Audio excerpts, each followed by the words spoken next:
show, and it couldn't be just for this. It had to be something else. And it'll be about the work that we've done over the years. But okay. Does that make more sense? That makes sense. Okay. Okay. I'm excited. Thank you. Everybody go. Get the ball for me. Get a picture, man, with. I get mad at me. What up, everybody? It's your man Player T. That's me, Hollywood in the Hood, doing it really big at Chicago's home of chicken and waffles. I'm right here with State Senator Kenny Yuko and supporter Mr. Billy Sharp. He's running for Ohio House of State Representatives for District 10. Now, you know, Mr. Yuko, what have you come to know about Billy Sharp's campaign that's giving you intrigue and promise? Well, here's what it's all about. When I first met Billy Sharp 3 years ago, I met him in Cleveland Ward 1. He's a community activist. He actually cares. He actually has concern. He actually has compassion for those who are doing without. He understands that no one should have to live like that. Everyone should be able to work and have enough money to go home and pay your bills. Everybody should have the right to health care. Shouldn't be determined by what zip code you live in. It should be affordable to everybody.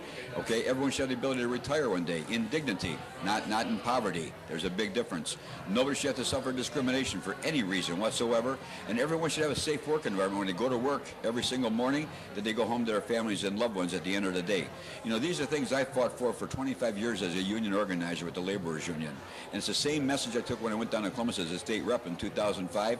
It's the same fight I'm fighting now as your state senator. It's the same fight and the message I'm sharing with everyone all throughout Ohio as the Senate Minority Leader right now.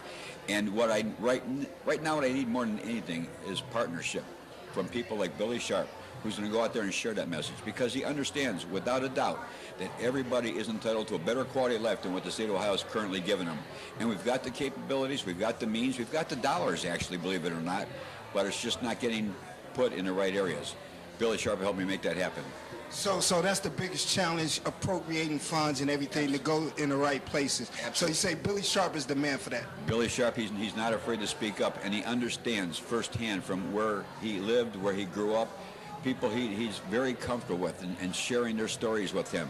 So he knows that he can take those stories and that insight and bring it down to Columbus and share it with our colleagues down in Columbus, because not everybody lives in Northeast Ohio. Right.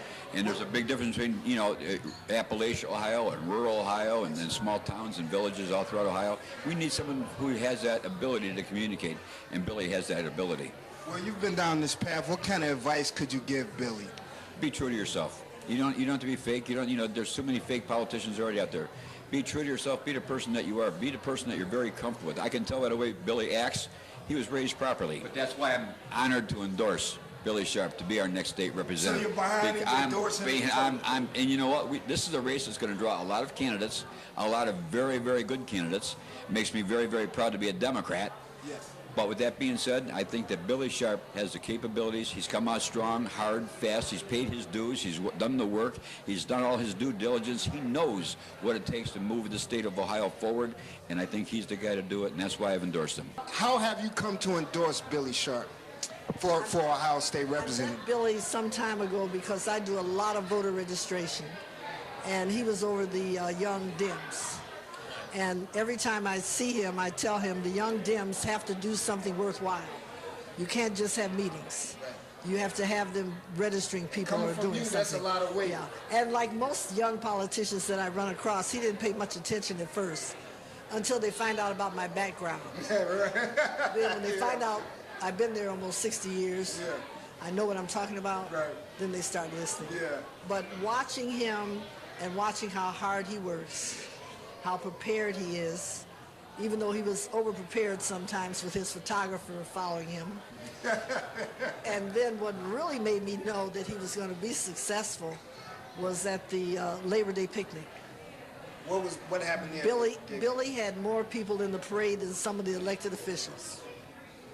It took preparation, it took foresight. So I know he's going to do that as he goes to State House District 10. I'm right here with Mr. Billy Sharp, the man of the hour. He's running for Ohio State Representative for District 10. How you doing, Billy? I'm doing all right. Man, you got a lot of great support. A lot of people are very confident in your abilities, man. People like Miss Marks, Cindy Marks, you know, Miss Jane Sheats. You know, she had a lot of support for you. Great people. What do you say to that? I think I love the support. These are people that actually I've worked with over the years, different programs. Jean Sheets getting people out to vote. I mean, her position, historic, first African-American woman to head up a board of elections. I mean, the support is tremendous. Well, Miss CC brought up the fact there was an event, and you were there, you were present, and you brought a lot of constituency with you, and she knew she had she gained a lot of confidence in your ability right then. So that tells us a lot. What do you hope to bring to the table once you're elected into office? The human factor, which I think is missing. The fact that there are everyday people out there struggling.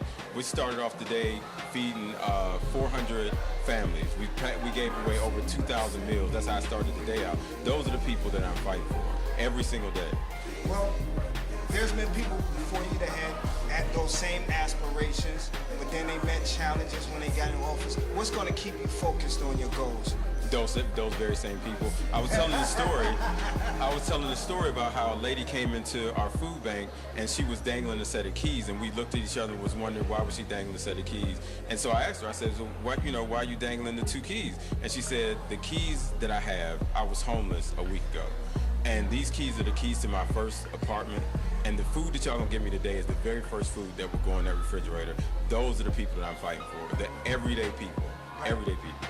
What kind of advice have you been getting from your constituents, from people that you look up to?